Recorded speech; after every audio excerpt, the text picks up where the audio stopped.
Tennessee has seen winter before.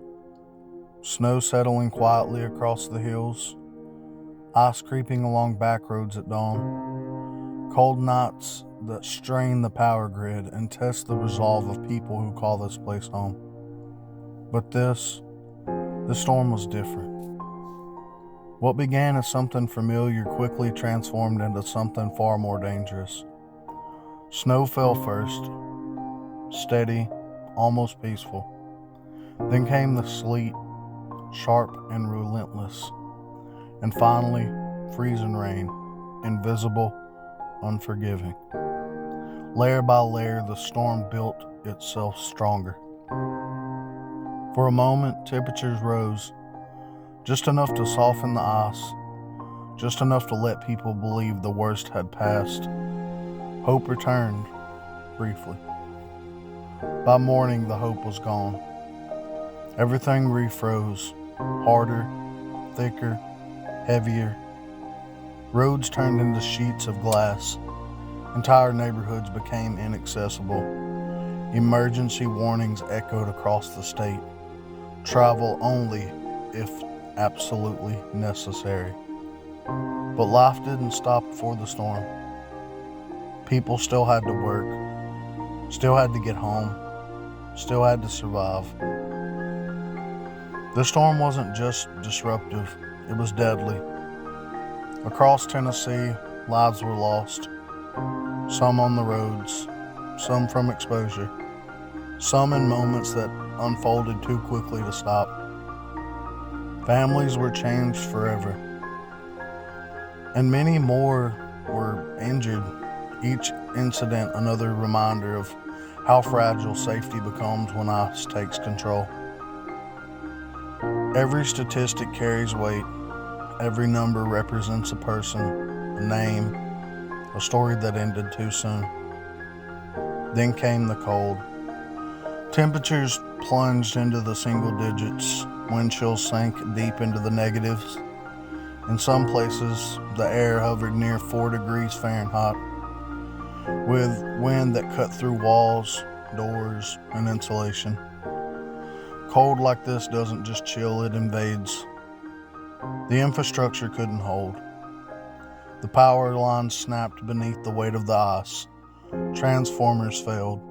Water systems froze. Communication towers went silent. Electricity disappeared. Internet vanished. Water stopped flowing.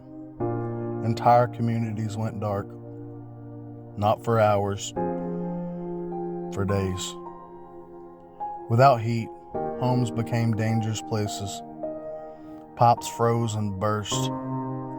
Floors flooded once the thaw began.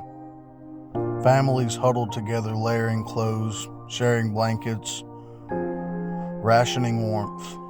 Some sought shelter, others stayed behind, doing whatever they could to make it through the night. The damage stretched across the state.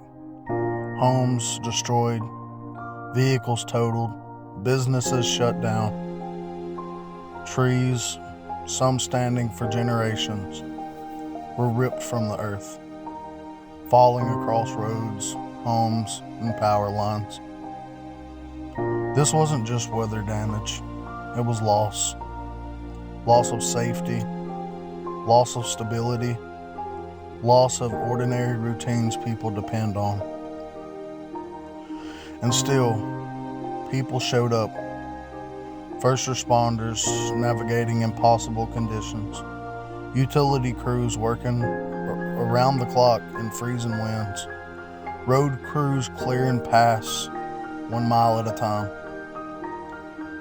Progress was slow, dangerous, consistent, but no one quit. When systems failed, communities stepped in.